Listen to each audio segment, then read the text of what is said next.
रोखठोक वार्तांकन, रोखठोक बातमी. के संबंधात म्हणण्यापेक्षा 302चा आरोपीच अजून वाल्या कराडला गेलेला आहे. 302 आणि त्याचे पॉइंट्स म्हणजे त्याच्यात वाल्मिक कराड हा 100% आरोपी होतो. आता चालढकल करून लोकांचं मेमरी इज टू शॉर्ट असे जे सायकोलॉजिकल हे आहे की public memory is always short, किंवा पब्लिक मेमरीमधनं यांना काढावं. दुसऱ्या 2-3 नवीन कॉन्ट्रोवर्सीज तोपर्यंत येतीलच. त्या 2-3 नवीन कॉन्ट्रोवर्सीजमध्ये महाराष्ट्राच्या जनतेला गुंतवून ठेवावं आणि याला बॉल वेल लेफ्ट म्हणत सोडून द्यावं. त्यांच्या झाला आहे त्याच्यात त्यांचं नाव नाही. हा प्रकार कशावरनं झाला अजूनही महाराष्ट्रामध्ये काही प्रमाणात गोंधळ आहे. हा प्रकार झाला आहे तो खंडणीवरनं. ती खंडणी किती दिवस अगोदर आहे? ते ती 2 महिने अगोदर आहे. कुठल्या ऑफिसरला उचलून ऑफिसमध्ये मारला तर आवाजाच्या ऑफिसरला नेऊन कोणाच्या तरी कार्यालयात मारला. तो का मारलं? त्याचा सूत्रधार कोण? त्याचा सूत्रधार वाल्या कराड. कुठे मुक्का नाही, जज करणार होते अपॉइंट, तो जजचं नाव नाही, कुठे काय नाही. म्हणजे अर्थात सभागृहाची पण हे नाही राहत ना, जी गरिमा आहे की तुम्ही सभागृहात सांगितलं. महाराष्ट्राच्या जनतेसमोर 288 आमदार ज्या सभागृहात येऊन बसतात त्या सभागृहात सांगितल्यानंतर आज इतके दिवस होऊन गेले तरी काहीच नाही हालचाल.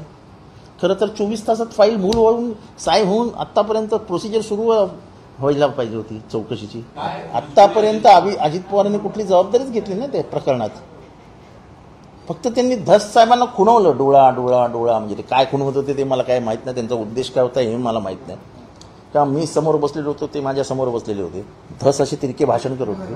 धसचं भाषण का थांबलं म्हणून मी धसकडे बघितलं आणि धस कुठे बघतोय असं बघितलं तर सुरेश धस आणि ते एकमेकांकडे बघत होते आणि ते असे खुणवत होते डोळा. नाही मला अजूनही आठवतं की दाऊदला हे फरफटत आणणार होते.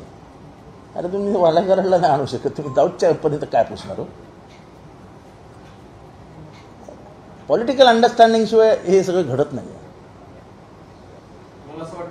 आणि अजूनपर्यंत मी खुनांची मालिका सांगितली, त्यांच्या कोणालाही आजपर्यंत चौकशीसाठी बोलवलं नाही. बाबा एवढं मोठं हे सगळं बाहेर आलंय तर त्यांचे रामकृष्ण बांगर मी नाव घेतो आज, त्यांच्या 11 संस्था आहेत, शैक्षणिक संस्था. त्या माणसाचे इतके हाल केले यांनी की काय विचारता सोय नाही. बबन गीते तो फरार आहे बिचारा. आणि हे बाकीचे सगळे मर्डरमध्ये प्लॅनिंग कोणी केलंय? प्रत्येकाच्या घरी जाऊन विचारा ना तुम्ही. मर्डर झालेल्याच्या माणसांना बोलवा आणि विचारा की बाबा कसं रे झालंय. तो तुम्हाला येऊन गपचूप सगळं सांगून जाईल ना. तुम्ही त्याला उघडपणाने बोलू नका. बीडमध्ये हे ज्यांची जे नावं घेतोय आम्ही त्या सगळ्यांच्या नातेवाईकांना पुण्यात तरी बोलवा नाही तर मुंबईत तरी बोलवा आणि बोलवलंय सांगू नका. बघा तुम्हाला तुमच्या समोर सगळ्या प्लॅनिंग कसे मारले, काय झालं, कशी घरी घुसले होते, कसे घरी दम दिले, सगळं बाहेर येईल ना. अहो मी कोणाला आका पण म्हणत नाही आणि मी कोणाला काका पण म्हणत नाही. मी तर नावच घेतलंय ना.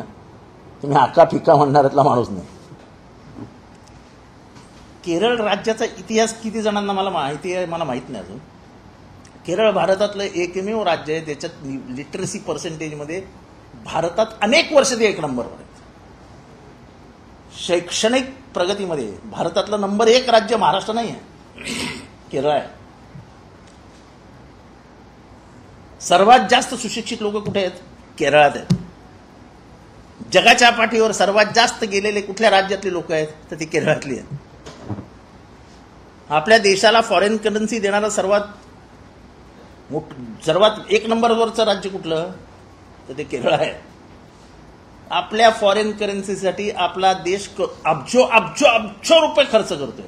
कारण का फॉरेन करन्सी आणि आपल्या रुपयाचं मार्केट हे बॅलन्स असावं लागतं. आज आपलं जे गडगडत आहे आणि ते सावरण्याचा प्रयत्न करतोय ना त्याच्यात सर्वात जास्त मदत आपल्याला केरळ करते. 85 रुपये झाला रुपयाचा भाव. रुपी अगेन्स्ट डॉलरला 85 रुपये झालाय. म्हणजे आपण कुठल्या परिस्थितीत आहोत ते आपल्यालाच माहित नाही. आपल्यापासून श्रीलंका काय फार लांब नाही. तर असं हे कुठल्याही राज्याला दहशतवादी राज्य म्हणजे दहशतवादी लोक राहतात. आता तुम्ही सगळे सत्तेत आहात, सत्तेपुढे शहाणपण नाही असं म्हणतात. तर मुसलमानांना दहशतवादी म्हणून ते लिहितात ना. तुमचा धर्म कुठला? तर मुसलमान. खाली एक अजून कॉलम लावा ना की मुसलमान म्हटलं की दहशतवादी. संपलं. म्हणजे तुम्हाला काय दुसरं काय करायला नको, बोलायला पण नको याच्यापुढे. एकदाच त्रास संपवून टाका तुमचा म्हणजे तुम्हाला जो त्रास होतो. महाराष्ट्रातील महत्त्वाच्या आणि ताज्या बातम्या पाहण्यासाठी आमच्या जय हो न्यूज चॅनलला सबस्क्राईब करा आणि बेल आयकॉन प्रेस करा.